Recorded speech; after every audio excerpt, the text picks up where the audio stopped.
بسم اللہ الرحمن الرحیم۔ تمام تر تعریفیں اللہ تعالیٰ جل جلالہ و من والوں کے لیے کہ جو بلا شبہ کل کا خالق، کل کا مالک اور کل کا رازق ہے، اور لامتناہی درود و سلام اس کے پیارے حبیب حضرت محمد مصطفیٰ احمد مصطفیٰ صلی اللہ تعالیٰ علیہ وآلہ وسلم پر کہ جو بلا شبہ رحمت للعالمین ہے۔ الصلاۃ والسلام علیکہ یا سیدی یا رسول اللہ وعلی آلکہ و اصحابکہ یا سیدی یا حبیب اللہ۔ مشن رائٹ وے سے ہمیں ڈاکٹر حکیم قمر جاوید سیدی حاضر ہے اور سلام عرض کرتا ہے۔ السلام علیکم ورحمۃ اللہ وبرکاتہ۔ ناظرین کرام، ہمارا آج کا موضوع ہے روزہ اور تقوی یا روزہ اور تزکیہ نفس۔ تو قرآن مجید فرقان حمید میں اللہ تبارک و تعالیٰ جل جلالہ و من والوں کے ارشاد عالی شان کے مفہوم کے مطابق ہم پر روزہ فرض کیا گیا ہے، اور یہ ہم پر نہیں فرض کیا گیا بلکہ قرآن کے مفہوم کے مطابق یہ ہم سے پہلے قوموں پر بھی فرض ہوا ہے۔ اس لیے فرض ہوا ہے کہ تاکہ ہم تقوی حاصل کر سکیں۔ تو تقوی کیا ہے، تقوی کیسے حاصل کیا جا سکتا ہے، اور تزکیہ نفس کیسے ممکن ہے، کس کو تزکیہ نفس کہتے ہیں، اسی موضوع پر خطاب کرنے کے لیے ہم نے آج سلسلہ البرہانیہ کے ملتان مرکز کے امیر مرشد حضرت علامہ مولانا محمد محسن صاحب کو دعوت دی ہے۔ وہ انشاءاللہ تعالیٰ آپ کے سامنے قرآن و حدیث کے مطابق یہ بتائیں گے کہ روزہ اور تزکیہ نفس کا کیا تعلق ہے اور تزکیہ نفس کیسے حاصل کیا جاتا ہے۔ تو میں دعوت دیتا ہوں جناب علامہ مولانا محمد محسن صاحب کو۔ الحمدللہ الحمدللہ رب العالمین والصلاة والسلام علی سید الانبیاء والمرسلین والحمدللہ رب العالمین۔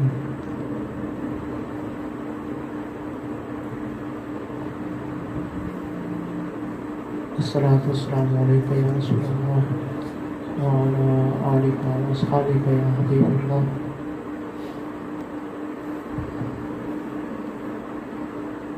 آج جو موضوع ڈاکٹر صاحب نے دیا ہے وہ ہے رمضان اور تزکیہ نفس۔ بہت ہی خوبصورت، بہت ہی کمال موضوع ہے۔ ویسے تو جتنی بات کی جائے اس پر کم ہے، لیکن جتنا انشاءاللہ وقت ہے تو اس پر بات کرتے ہیں۔ پہلے تو بات کرتے ہیں کہ یہ رمضان، یہ جو لفظ رمضان ہے نا، یہ کہاں سے ہے؟ اسی کے اندر بھی یہی بات چھپی ہے، تزکیہ نفس۔ رمضان یہ اصل نکلا ہے لفظ رامدا سے، را میم اور دا۔ ہم عربی گرامر پڑھتے ہیں تو نعیم بھائی کو پتہ ہوگا حروف اصلیہ اور حروف زائدہ۔ یہ حروف اصلیہ جو ہیں را میم اور دا، یہ تین حروف اصلیہ ہیں۔ تو یہ اس کا مطلب جو لغت میں آتا ہے وہ ہے شدت، گرمی کی شدت۔ کیونکہ عربوں نے جب یہ نام رکھے تھے نا مہینوں کے، یہ ایسا نہیں ہے کہ یہ رمضان کا جو نام ہے مسلمانوں نے رکھا، نہیں، یہ پہلے سے ہے، اسلام سے پہلے سے ہے رمضان۔ تو عربوں نے جو یہ رکھا تھا نام، اس کے نام رکھنے کی وجہ یہ تھی کہ دیگر نام بھی، یہ نام بھی، تو اس وقت کے حالات، اس وقت جو انہیں صورتحال نظر آئی اس کے مطابق انہوں نے ان مہینوں کے نام رکھ دیے۔ تو جب رمضان کا مہینہ تھا اس وقت قدرتی طور پر شدید گرمی تھی، رمضان گرمیوں میں تھا، تو انہوں نے اس گرمی کو دیکھ کر تو اس کا نام بھی وہی رکھ دیا، شدت، گرمی کی شدت، شدید گرمی۔ تو صوفیاء نے القاموس صاحب القاموس میں بھی لکھا ہے اور سیدی عبدالقادر جیلانی غنیت الطالبین میں بھی یہ لکھا ہے کہ رمضان کا ایک کہتے ہیں ایک تو لغوی معنی ہو گیا نا، دوسرا اس وجہ سے بھی اسے رمضان کہا جاتا ہے کہ جس طرح گرمی میں چیزیں جل جاتی ہیں نا، پاؤں جلنے لگتے ہیں، اسی طرح رمضان گناہوں کو جلا دیتا ہے۔ یہ باقاعدہ غنیت الطالبین اور القاموس صاحب القاموس اور دیگر کتب میں بھی یہ موجود ہے کہ رمضان گناہوں کو جلا دیتا ہے، اسی وجہ سے اس کا نام، اس مہینے کا نام رمضان ہے۔ تو یہ تو بات مطلب ایک وہی بات ہوگی نا، تزکیہ نفس بھی یہی، اور رمضان کا لفظی مطلب ابھی صرف ہم نے ایک اس لفظ میں لے تو لفظ نے بھی یہی کہا ہے کہ رمضان کا مقصد کیا ہے؟ تزکیہ کرنا، گناہوں سے پاک کرنا اور نیکیوں کی طرف انسان کو لانا۔ دوسرا لفظ ہے ہمارے پاس تزکیہ۔ تزکیہ کسے کہتے ہیں؟ یہ نکلا ہے اس میں جو حروف اصلیہ آپ بات کرتے ہیں، زکا، جو زکی، تزکیہ۔ یہ اس کا مطلب ہے، اس کے دو معنی بنتے ہیں۔ ایک معنی ہے کہ بڑھوتری ہونا، نشو و نما ہونا، اور دوسرا ہے صاف کرنا، صفائی کرنا، کاٹ چھانٹ کرنا۔ ان دونوں معنوں کو ایک جگہ پر ہم یوں دیکھ سکتے ہیں، مثال کے طور پر ہمارے پاس ایک پودا ہے، اس کی ہم نے پانی دینا ہے، یہ ہم کیا کر رہے ہیں؟ اس کی نشو و نما کر رہے ہیں، اس کا تزکیہ کر رہے ہیں۔ لیکن اس تزکیے میں ایک یہ بھی ہوتا ہے ساتھ میں نا، خود رو بوٹیاں بھی نکل آتی ہیں، تو ان کو بھی تلف کرنا ہوتا ہے۔ تو یہ بھی کس کا پروسیس ہے؟ نشو و نما کا، بڑھوتری کا۔ تو صاف کرنا اور پروان چڑھانا، نشو و نما کرنا، یہ کیا ہے؟ تزکیہ کا معنی ہے۔ زکوٰۃ، لفظ زکوٰۃ جو ہے یہ کس سے؟ یہ یہی ہے جو ہم زکوٰۃ دیتے ہیں اپنے مال سے، وہ ہمارے باقی مادہ مال کی کیا کرتا ہے؟ صفائی کرتا ہے۔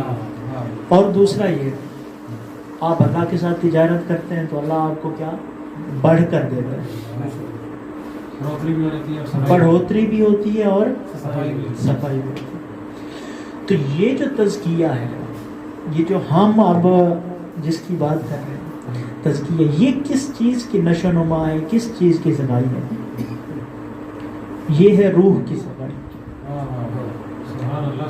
ٹھیک ہے، روح کی نشو و نما، روح کی صفائی۔ اچھا، روح کیا ہے؟ پہلے تو پھر بات قرآن کریم میں بھی یہ آیت مقدسہ آتی ہے کہ آپ سے پوچھتے ہیں روح کیا ہے، تو آپ کو فرمایا کہ آپ فرمائیں امر و ربی، یہ میرے رب کا امر ہے۔ اس کے علاوہ مزید اس کی اس میں جو ہے قرآن کریم کی تفسیر میں تو موجود ہے وضاحتیں، لیکن قرآن کریم کی جو صریح نص ہے نا، اس میں زیادہ وضاحت موجود نہیں ہے۔ اصل میں نا روح کی قسمیں ہیں، روح مختلف اقسام کی۔ سیدی فخر الدین رضی اللہ عنہ ہمارے شیخ، انہوں نے جو اس کی قسمیں بیان کی ہیں نا، وہ 3 ہیں۔ پہلی قسم ہے روح بہیمی۔ روح بہیمی کیا ہوتی ہے؟ روح بہیم لفظ آپ اردو میں استعمال ہوتا ہے جانور کے لیے نا، بہائم، چرند پرند بہائم، یہ لفظ استعمال ہوتا ہے اردو میں بھی، قلیل استعمال ہوتا ہے لیکن ہوتا ہے۔ بہائم کہتے ہیں جانوروں کو۔ تو روح بہیمی جو ہر جاندار میں ہوتی ہے، جو زندگی دیتی ہے، ایسے سمجھیں، میں زندہ ہوں، کبوتر بھی زندہ ہے، بھینس بھی زندہ ہے، چیز جو زندہ ہے، کافر مسلمان اس میں کوئی تفریق نہیں ہے، ہر وہ چیز جو زندہ ہے اس میں کیا ہے؟ روح بہیم۔ اس سے اوپر آتا ہے پھر دوسری قسم، روح تکریم۔ ہاں، یہ روح کی دوسری قسم ہے۔ روح بہیمی ہر جاندار میں ہے جو زندگی دیتی ہے، ایسے سمجھیں۔ اس کی قرآن کریم میں آپ وَجَعَلْنَا كُلَّ شَيْءٍ مِّن مَّاءٍ، یہ قرآن کریم میں آتا ہے ہم نے ہر زندہ چیز کو پانی سے بنایا۔ ماں کہتے ہیں پانی کو، زندہ چیز کو پانی سے بنایا۔ شیطان زندہ ہے، شیطان زندہ ہے، وہ کس چیز سے بنا ہے؟ شیطان آگ سے بنا ہے۔ آگ اور پانی تو ایک دوسرے کے، وہ تو پھر ممکن ہی نہیں رہتا، مطلب ایک چیز ہے آگ بن پانی سے رہی ہے، یہ تو ممکن نہیں ہے نا۔ تو صوفیاء نے اس کا جو معنی بیان کیا ہے نا، ماں سے مراد روح ہے، روح کو، ماں کا مطلب صرف پانی نہیں ہوتا، پانی ایک لیکوڈ چیز کو بھی کیا کہتے ہیں، جسے ہم مائع کہتے ہیں اردو میں، مائع۔ روح ایک لیکوڈ ہے، بیسیکلی روح ایک لیکوڈ ہے، لیکوڈ فارم ہے۔ تو اس کو قرآن کریم نے کیا کہا؟ ماں۔ ہم نے ہر زندہ چیز کو لیکوڈ سے بنایا، تو شیطان وہ اس میں بھی روح ہے اور دیگر ہر چیز میں بھی روح موجود ہے۔ تو یہ کیا ہوئی ہے؟ روح بہیمی۔ دوسری روح ہے روح تکریم۔ قرآن کریم میں اس کے بارے میں آتا ہے وَلَقَدْ كَرَّمْنَا بَنِي آدم۔ یہ کیا ہے؟ یہ صرف انسانوں میں ہوتی ہے، بنی آدم۔ ہم نے بنی آدم کو کیا دی؟ تکریم دی، عزت بخشی۔ انسان کے پاس چاہے وہ کافر ہے مسلمان، اس میں ابھی تفریق نہیں ہے، ٹھیک ہے، کافر ہے چاہے مسلمان، اس میں اس کو ایک عزت دی گئی ہے، تکریم دی گئی ہے۔ کس چیز کے ساتھ دی گئی ہے؟ ہمیں شعور دیا گیا۔ ہر انسان کے پاس ہے نا شعور، نیکی اور بدی میں تمیز ہر انسان کر سکتا ہے، چاہے وہ کافر ہی کیوں نہ ہو۔ ظلم کرنا، زیادتی کرنا، دھوکہ دینا، فراڈ کرنا، یہ کافروں کو بھی تو پتہ ہے نا، جانوروں کو تو نہیں پتہ۔ ان میں صرف روح بہیمی ہے، روح تکریم نہیں ہے۔ روح تکریم کس میں ہے؟ بنی آدم میں ہے۔ تو اللہ تعالیٰ نے انسانوں کو یہ فضیلت بخشی ہے، تو اس لحاظ سے کافروں کو بھی ایک درجہ ان پر، جانوروں پر اور ان پر فضیلت ہے۔ یہ ہم میں بھی ہے، ان میں بھی ہے، روح تکریم سب میں ہے۔ تیسری روح ہے روح ایمان۔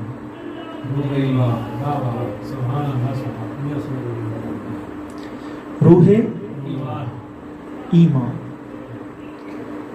روح ایمان کب آتی ہے؟ صرف کلمہ پڑھ لینے سے بھی نہیں آتی روح، جب کلمہ دل میں اترتا ہے نا۔ وہ سلطان باہو رضی اللہ عنہ کا بیت بھی ہے نا، الف اللہ چنبے دی بوٹی میرے مرشد من وچ لائی۔ یہ بوٹی، یہ روح ایمان تھا جو مرشد نے کیا کیا؟ دل میں لگایا۔ تو یہ بیسیکلی روح کی تین قسمیں ہیں، روح بہیمی، روح تکریم اور روح ایمان۔ روح تکریم جو ہے نا، یہ بھی سفر کرتی ہے۔ آپ دیکھیں گے یہ جو سادھو ہیں، سنت ہوتے ہیں، یا دیگر ان کے مونکس، عیسائیوں کے، یہودیوں کے، وہ بھی روحانی سفر کرتے ہیں۔ روح تکریم جو ہے نا، اس کو یہ صلاحیت دی گئی ہے اللہ کی تعالیٰ کی طرف سے۔ اللہ تعالیٰ خود فرما رہے وَلَقَدْ كَرَّمْنَا بَنِي آدم۔ بنی آدم تو وہی ہے، تو وہ بھی سفر کرتے ہیں، لیکن اس کی لیمیٹیشنز ہیں۔ ایک محدود مطلب حد بندی ہے اس کی. پہلے آسمان سے اوپر ان کی نہیں رسائی نہیں, روح تکریم.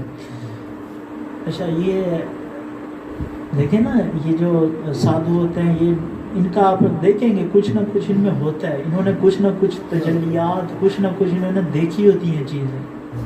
یہ اتنے خود پر پراؤڈ ایسے نہیں ہوتے, یہ ان کی طرف لوگ ایسے نہیں آتے, ان کے پاس بھی کچھ نہ کچھ ہوتا ہے. لیکن انہوں نے اگلی چیزیں تو دیکھی نہیں ہیں, وہ تو صرف اولیاء کے پاس ہوتے ہیں. وہ اگر آپ دیکھیں نا آج کے دور میں مطلب آپ ہندوستان کی بات کریں, ایک ایک ولی ہوتا تھا اور لاکھوں کو کلمہ پڑھا دیتا تھا. آج مطلب کتنے لاکھ کروڑ مسلمان ہیں وہاں پر, لیکن کوئی وہ نہیں ہو رہا, مطلب ایمان کی طرف لوگ اس سے نہیں آ رہے. بلکہ آج کے دور میں تو مسلمان اسلام چھوڑ بھی رہے ہیں. وہ جو الہاد کا جو فتنہ ہے چھوڑ بھی رہے ہیں. کیا وجہ؟ اس ڈیپ میں ہم گئے نہیں, ایمان روح ایمان ہمارے اندر آئی نہیں. اگر ہندوؤں کے پاس وہاں پر ہندوستان میں ان کے پاس وہ روح تکریم ہے اور وہ کچھ نہ کچھ سفر کرتے ہیں, اور مسلمان جو ہیں وہ روح ایمان نہیں پاتے, تو ان کے پاس تو کچھ نہ کچھ پھر بھی ہے نا. تو پھر وہ کیسے آئیں گے جب ان کو نظر ہی نہیں آئے گا آگے کچھ, تو وہ کیسے آئیں گے؟ پہلے جب وہ کچھ نہ کچھ ان کی لمیٹیشن میں اپنی جا کے بھی دیکھتے تھے تو آگے دیکھتے تھے, وہ تو ان کے مناظر ہی کچھ اور ہیں. تو پھر اپنے سارے جو چیلے ہیں ان سب سمیت درجہ اسلام میں داخل ہو جاتے ہیں. تو یہی وجہ ہے ہم وہ سفر کرتے ہی نہیں ہیں. ہم تو اپنے وہ کیا کہتے ہیں اسلام کے درجے ہیں نا, اسلام ہے, ایمان ہے, احسان ہے. ہم تو اسلام کے پہلے لیول کے جو فرائض ہیں وہ بھی پورے نہیں کر پا رہے, آگے تو پھر بڑی بات ہے نا. تو یہی چیز ہے. روح تکریم میں کیا ہوتا ہے, اس میں بھی سفر ہوتا ہے, لیکن لمیٹیشن. پہلا آسمان سے اوپر یہ ممکن ہی نہیں ہے ان کے لیے.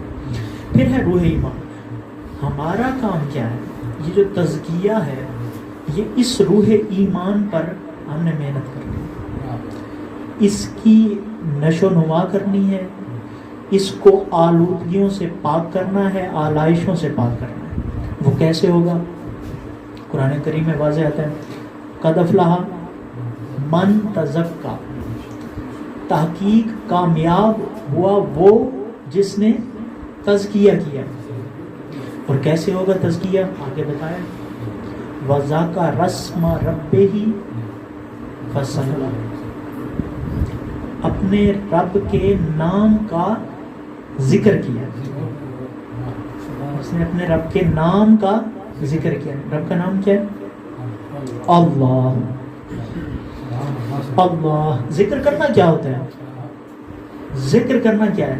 یہ نا قرآن کریم میں آپ سینکڑوں بار یہ لفظ دیکھیں گے ذکر کا, اور آپ سینکڑوں تراجم اٹھا لیں قرآن کریم کے, یہاں اس کا معنی جو آپ کو ملے گا نا, جو اردو ٹرانسلیشن میں کیا گیا معنی ہے رب کو یاد کرو, اپنے رب کو یاد کرو, اپنے رب کے نام کو یاد کرو.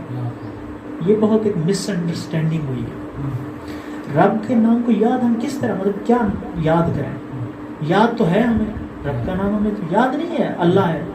ذکر کا مطلب یاد کرنا نہیں ہوتا کہ یاداشت میں آ جائے. ذکر کا معنی ہے آپ زبان سے دہرائیں ایک چیز کو بار بار.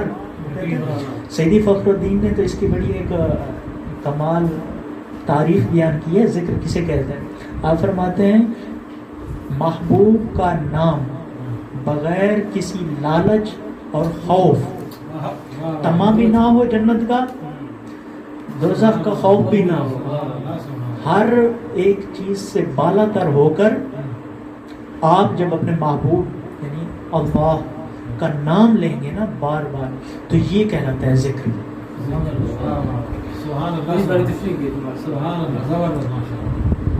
تو قرآن کریم کیا کہتا ہے؟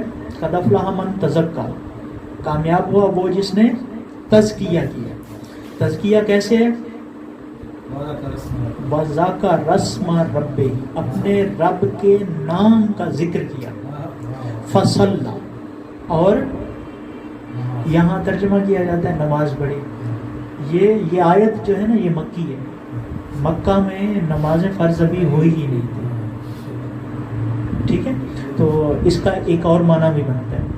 آپ کیا کہتے ہیں؟ صلو علی الحبیب، ایسے نا صلو، صلا یہ وہی لفظ ہے صلا. ٹھیک ہے، تو صلا کا معنی درود بھی ہے، نماز بھی ہے. یہ نہیں کہ نماز نہیں ہے، نماز بھی ہے. ان اللہ و ملائکتہ یصلون علی النبی، قرآن کریم میں ہے نا، بے شک ملائکہ اور اللہ کیا کرتے ہیں؟ درود پڑھتے ہیں. اے ایمان یا ایھا الذین آمنوا صلوا علیہ وسلم، اے ایمان والو آپ بھی ان پر درود اور سلام بھیجیں. تو کیا تھا وہ آیت؟ وَذَكَرَ اسْمَ رَبِّهِ، اپنے رب کے نام کا ذکر کیا. فَصَلَّى، اور کیا کیا؟ درود پڑھ، کیونکہ اس وقت نماز فرض نہیں. اور آپ دیکھیں گے اولیاء کے جو کتابیں ہیں نا،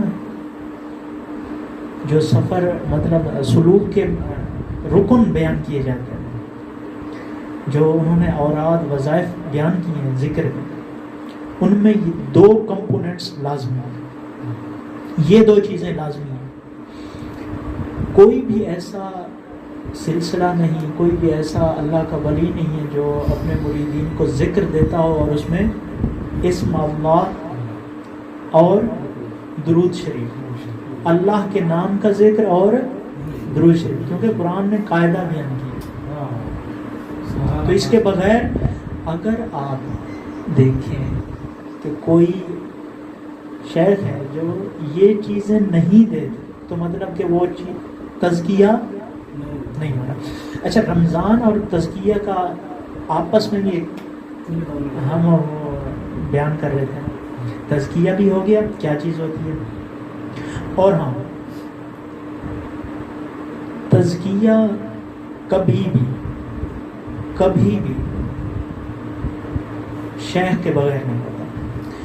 تزکیہ کا جو سب سے ضروری اور پہلا رکن ہے وہ بیعت ہے.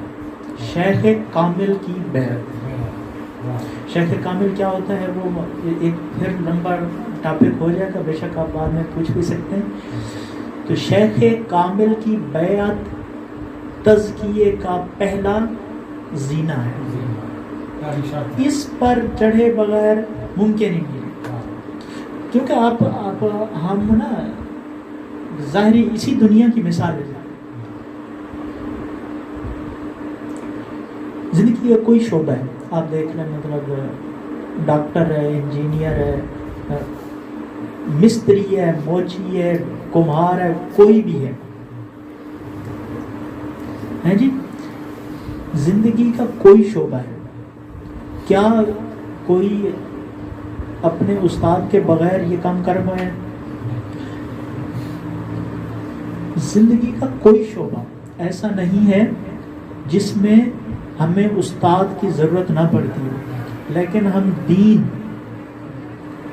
اور دین میں بھی جو سب سے اہم چیز ہے تزکیہ کرنا، اپنے روح کو وہ کرنا، پاک کرنا، اس کی نشو و نما کرنا. اس کے لیے ہم کیا کہتے ہیں؟ وہ ضرورت نہیں ہے شیخ صاحب کی، استادوں کی کوئی ضرورت. حتیٰ کہ آپ دیکھیں نبی کریم صلی اللہ علیہ وسلم کے دور سے لے کر آج تک،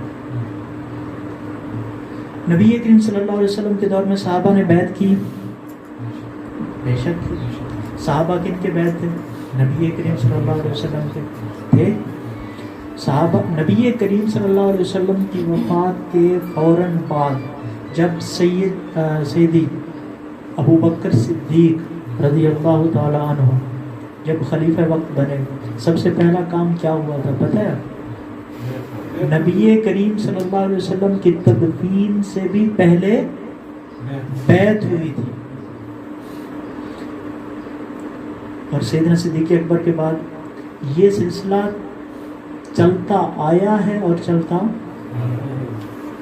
نبی کریم صلی اللہ علیہ وسلم نے خود فرما دیا تھا، نبی نے فرمایا تھا میں تم میں یہ حدیث صحیح حدیث اور تقریباً 30 سے زائد صحابہ نے اسے روایت کیا ہے، اور سیاح ستہ کی اکثر کتب میں موجود ہے اور اس کے علاوہ دیگر کتب میں موجود ہے۔ نبی کریم صلی اللہ علیہ وسلم نے فرمایا میں اپنے بعد 2 چیزیں چھوڑ کر جا رہا ہوں۔ یہاں ٹیمپرنگ بھی کی گئی ہے کچھ، لیکن جو کثرت سے حدیث موجود ہے وہ یہی ہے۔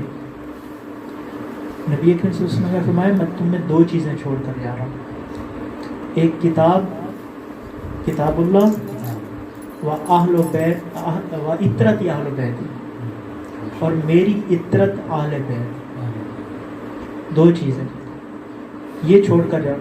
اب دیکھیں کتاب اللہ سلیبس، عطرت اہل بیت ٹیچرز، کتاب بھی ہے اور ٹیچرز بھی ہے۔ کتاب ٹیچرز کے بغیر ممکن ہی نہیں، ممکن ہی نہیں۔ آپ میڈیکل کی 1000 کتب پڑھ لیں، کوئی سند نہیں ملے گی آپ کو، آپ ڈاکٹر نہیں بن جائیں گے جب تک کسی استاد سے نہیں پڑھیں گے اور استاد کی شاگردی میں نہیں آئیں گے۔ تو استاد کیا ہے، ضروری ہے۔ نبی کریم صلی اللہ علیہ وسلم کی حدیث اس پر بالکل واضح ہے، کتاب چھوڑ کر جا رہا ہوں اور عطرت اہل بیت۔ اچھا یہاں پر نا نبی کریم صلی اللہ علیہ وسلم نے صحابہ کا ذکر نہیں کیا، صحابہ بھی تو ستاروں کی مانند ہے نا، جس کی آپ پیروی کریں سیدھے راستے پر۔ یہاں پر صحابہ کا ذکر کیوں نہیں؟ کیونکہ یہ قیامت تک کے لیے نبی کریم صلی اللہ علیہ وسلم نے ایک راستہ دکھایا ہے، اور صحابی کون ہوتا ہے؟ صحابی تو وہی ہوتا ہے نا صرف جس نے نبی کریم صلی اللہ علیہ وسلم کو اپنے سر کی آنکھوں سے اپنے ایمان کی حالت میں اپنی زندگی میں دیکھا، تو وہ تو صرف اسی وقت تک ہو سکتے تھے نا، صحابی تو پھر نہیں ہونے تھے، تاکہ نبی کریم صلی اللہ علیہ وسلم نے یہ اس لیے کہا تھا کہ بعد میں کوئی یہ نہ دعویٰ کر سکے میں آج بھی میں تو نبی کریم صلی اللہ علیہ وسلم کا فالوور ہوں۔ نبی کریم تو صحابہ کا بھی نہیں کہا، حضور نے کہا جو اس وقت تمہاری رہنمائی تمہاری حیات میں کر رہے ہیں وہ موجود ہوں، تو اہل بیت موجود ہیں آج کے نہیں موجود؟ قرآن کریم نے، اور یہ ہدایت کا راستہ کبھی بھی قرآن کو ان چیزوں کو قرار ہی نہیں دیا۔ آپ دیکھیں ہم روزانہ سورہ فاتحہ پڑھتے ہیں، کیا دعا مانگتے ہیں؟ اہدنا الصراط المستقیم، ہمیں سیدھا راستہ اللہ تعالیٰ نے آگے خود بتایا، کیا بتایا؟ صراط الذین انعمت علیہم،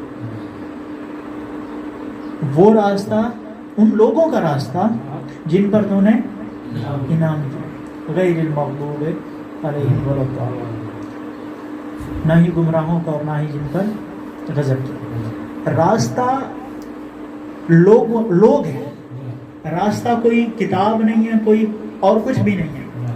راستہ کیا ہے؟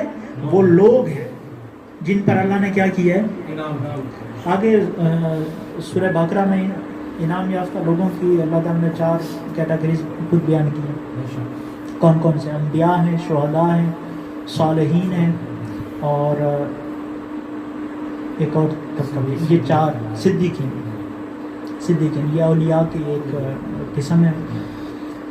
انبیاء تو چلے گئے، انبیاء تو نہیں ہیں، کن کے پاس جا کر رہنمائی لیں گے؟ سیدھا راستہ جن کو ہم نے جا کے فالو کرنا ہے، انبیاء نہیں ہیں۔